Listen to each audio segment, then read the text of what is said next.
Bueno, hoy vamos a hablar de un tema muy frecuente que son los tumores cerebrales. ¿Qué es un tumor cerebral?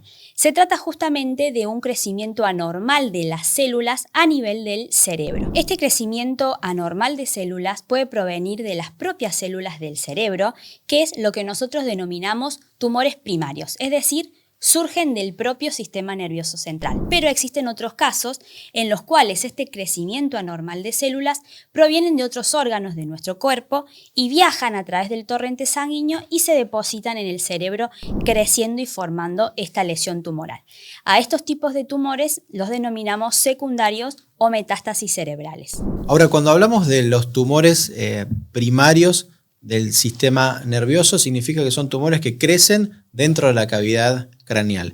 ¿Estos tumores del sistema nervioso, todos tienen características malignas o hay algunos tipos de tumores que pueden considerarse benignos a nivel intracerebral? Exactamente, no todo tumor cerebral es malo. Justamente existen dos grandes clasificaciones en tumores benignos, es decir, tumores que tienen un comportamiento bueno, por así decirlo, que se tratan de tumores que están formados por células de crecimiento lento, por lo que en general se traduce en un mejor pronóstico para el paciente.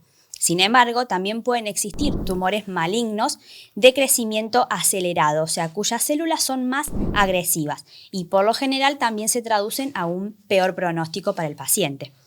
Ahora, característicamente uno habla de lesión benigna, pero hay que recordar que el encéfalo, tal como nos está mostrando Micaela, nuestro cerebro se encuentra en una cavidad que no tiene la capacidad de expandirse como la cavidad abdominal, por ejemplo. Entonces, una lesión en principio de características benignas puede comportarse mal dentro de la cavidad intracraneana, ya que desplaza estructuras vitales como nervios craneales, tronco encefálico, estructuras muy importantes para la vida, para el día a día de nuestros pacientes, generando síntomas importantes. Ahora, ¿cuáles son los síntomas que puede generar una lesión cerebral de estas características? Bueno, muy bien. El tema de los síntomas es un tema amplio porque en realidad depende mucho del tipo de tumor, de la localización, de las características que tenga, pero en general se puede distribuir en cualquier sector del sistema nervioso central, es decir, no tan solo en el cerebro, sino también a nivel de la médula o incluso del tronco, que es esa estructura que conecta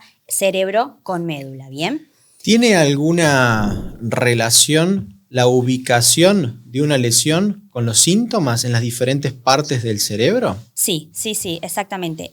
Depende mucho del lóbulo del cerebro en el cual se localice el tumor, es el síntoma o la manifestación que nos van a dar. Como sabemos, nuestro cerebro está formado por dos hemisferios, un hemisferio derecho, un hemisferio izquierdo, y cada hemisferio a su vez está constituido por un lóbulo frontal, un lóbulo temporal, uno parietal y un lóbulo occipital. Cada uno de estos lóbulos desempeña una función para nosotros.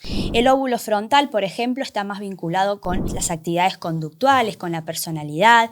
En el lóbulo parietal tenemos parte de la sensibilidad de nuestro cuerpo, en el temporal vinculado con la audición, el occipital con la visión. Cada una de estas áreas que son funcionales, si se localiza una lesión a ese nivel, va a afectar justamente a esta función. Es decir, podemos cursar con pérdida de la fuerza o dificultad para mover una parte del cuerpo, dificultad para hablar, para emitir la palabra, alteraciones visuales. Como dijo el doctor también, al ocupar un espacio, esto genera aumento de la presión en el cerebro y se va a traducir en cefaleas, en náuseas, en vómitos, entre otros síntomas. Y ante la aparición de estos síntomas, ¿qué debe hacer un paciente frente a la aparición de dolor de cabeza, visión borrosa, trastornos en la visión?